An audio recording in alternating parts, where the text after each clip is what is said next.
Seja bem-vindo ao canal do Professor Bonassoli. Faça a sua inscrição, deixe seu like, deixe seus comentários. Vamos para a próxima aula?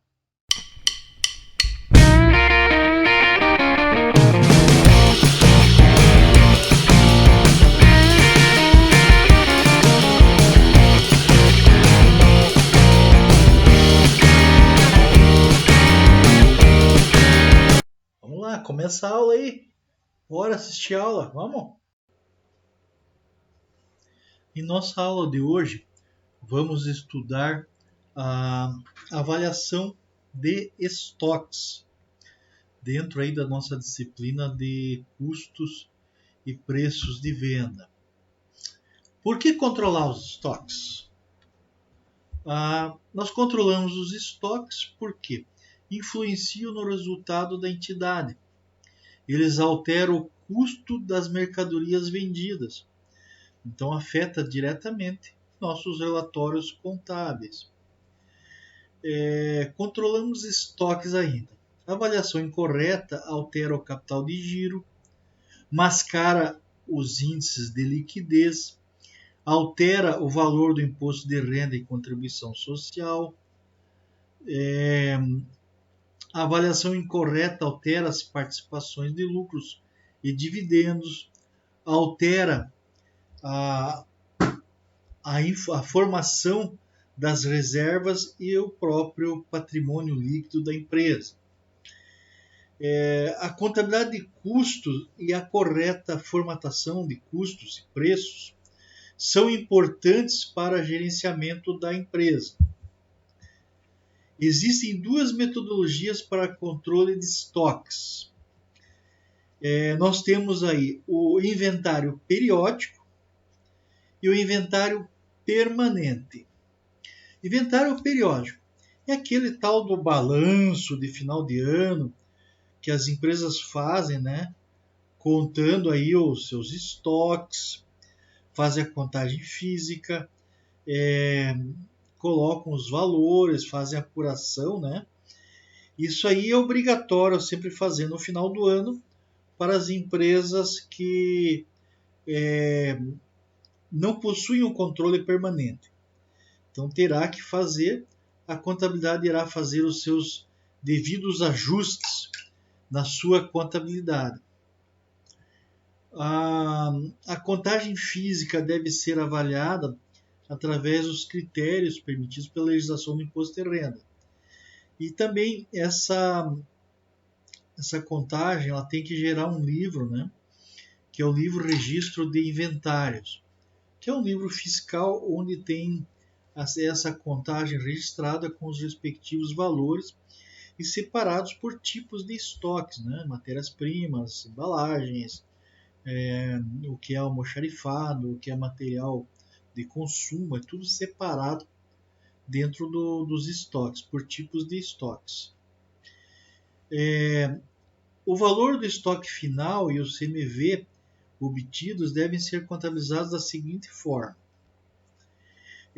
Inventário periódico. Se o saldo final do inventário for maior que o contábil em 31 de dezembro, então você vai debitar essa diferença, né, no estoque e vai creditar o CMV.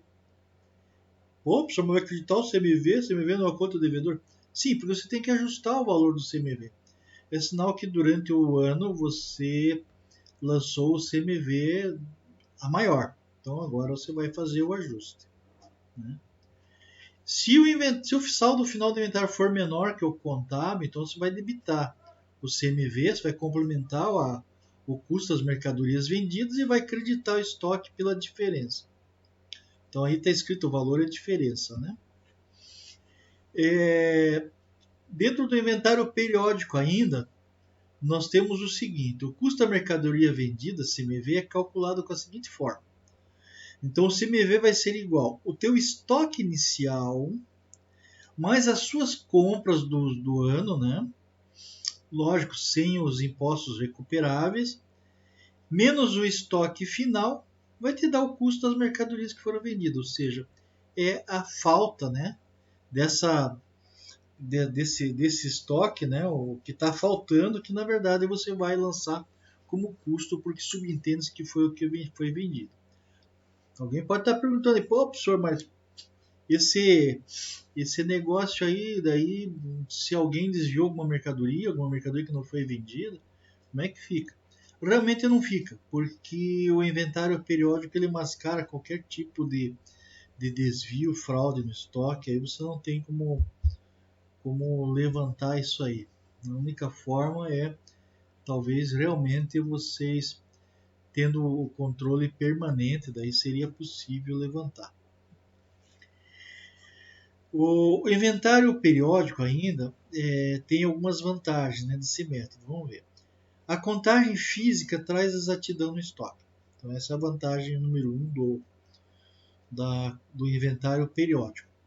Atualiza em data programada, ajuda no controle quando comparado com o inventário permanente.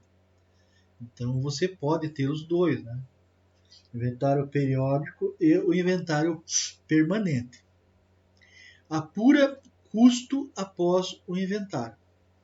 Também é uma outra vantagem. É bem fácil de fazer, né? É mais fácil do que manter o controle permanente, que gera aquela contabilização, né? Praticamente diária, né? Pelas saídas e entradas das mercadorias. Desvantagem desse método. Esconde perdas por erros e fraudes, não identificando desvios. Eu acabei de falar, né? Tá aí. A valoração é arbitrada, interferindo nos resultados da empresa. Sim, porque não vai ser pelo custo médio, vai ser um custo arbitrado, tem as fórmulas, né? Requer inventários frequentes, impossibilita a apropriação de custo a cada unidade de acumulação. Ou seja, a cada unidade vendida, né, você não tem como apurar o custo das mercadorias vendidas, porque você não tem esse valor para fazer a baixa cada vez que vende. Então os balancetes intermediários estão sempre furados, tanto no resultado como no estoque. Ô, professor, mas isso aí e como é que faz? Bom, você tem que ter o inventário periódico para ter um balancete, né, os balancetes intermediários mensais, mais apurado possível. O único critério existente é o legal daí. A legislação do imposto de renda penaliza a empresa neste caso. Vejam por que penaliza. 70% do maior preço de venda praticado sem exclusão do ICMS, vejam bem, para os produtos acabados. Então, maior preço de venda. Então, você pega o maior preço de venda, aplica 70%, esse é o custo. Todo mundo sabe que aqui a empresa está, pelo menos, valorizando aí o seu estoque em mais uns 40%, né? Outra coisa, no caso do inventário periódico, a valoração dos estoques, né, para produtos de elaboração é 1,5 maior custo das matérias-primas aplicadas, ou 80% do custo dos produtos acabados, ou 56% do maior preço de venda, ou seja, 70 sobre 80, mesmo? Esse critério aí realmente penaliza a empresa, né? Vejam, 1,5%, 1,5%, né? Maior custo das matérias-primas aplicadas, ou 80% do custo do produto acabado, que é aquele que você apurou anteriormente, ou seja, você vai aplicar 56% do maior preço de venda como custo dos produtos que estão em elaboração. É uma penalidade grande isso aí. Por quê? Porque aumenta o lucro, você vai pagar mais imposto de renda. Né? Então acho que vale a pena ter aí o inventário permanente.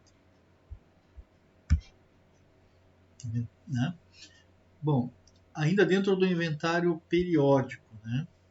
Nessa valorização dos estoques, mercadorias de revenda, insumos e matérias-primas devem ser avaliadas pelo custo de aquisição mais recente.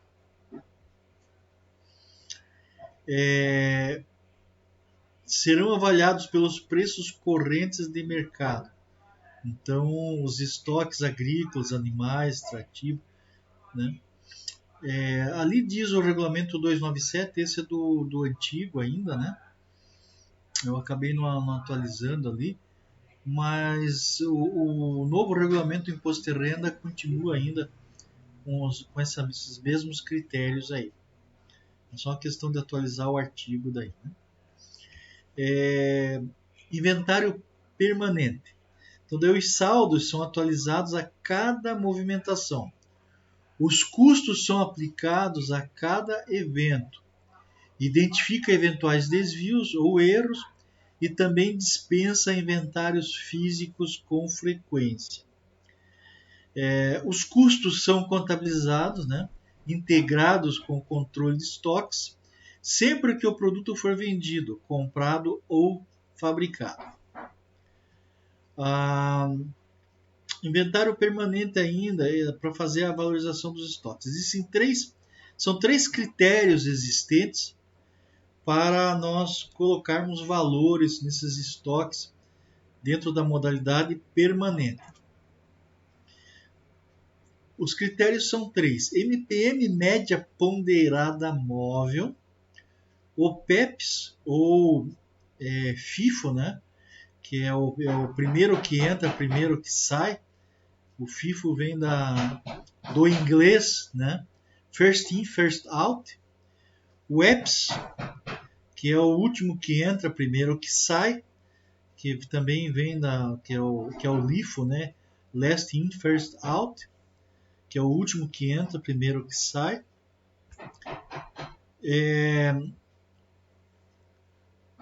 A média ponderada móvel, né, divide o saldo financeiro pelo saldo físico.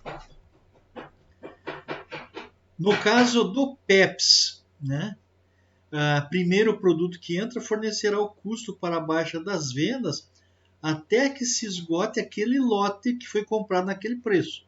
Então ela é o primeiro, mas tem que controlar os lotes também de acordo com as compras. É bastante trabalhoso de fazer isso. Passando, né, para os próximos e assim sucessivamente. O EPS, então é o último que entra, o primeiro que sai. Então o último produto que entra fornecerá o custo para a baixa das vendas até que se adquira novo lote, observando sempre o limite físico de cada lote, que após esgotado se passará para o imediatamente anterior. Então note o trabalhão que dá isso também, né? É um comparativo entre os três métodos, né?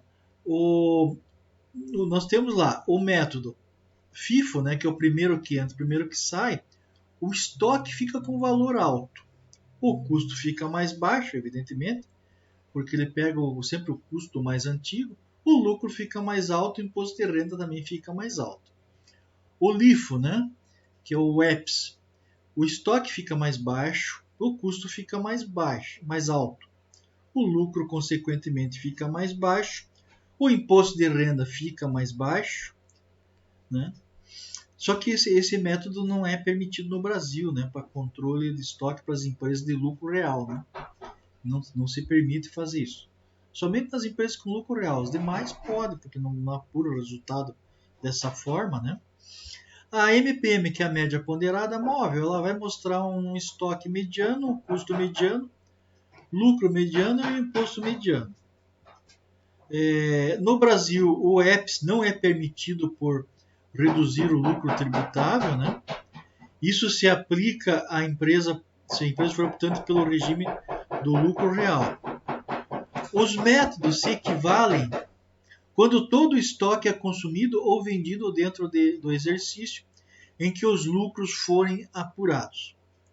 Quando o estoque fica com saldo zero, o custo ficará igual a qualquer um dos métodos. Lógico, esgotou o estoque, acabou o valor que está no estoque, eles vão ficar todos equivalentes. Então, todo o custo de compra vai para o CMV. Pessoal, a próxima aula será sobre método de custeio, ok? Obrigado por você ter assistido mais uma aula e não deixe de colocar aí o seu like se gostou, seus comentários e fazer inscrição no meu canal. Até a próxima!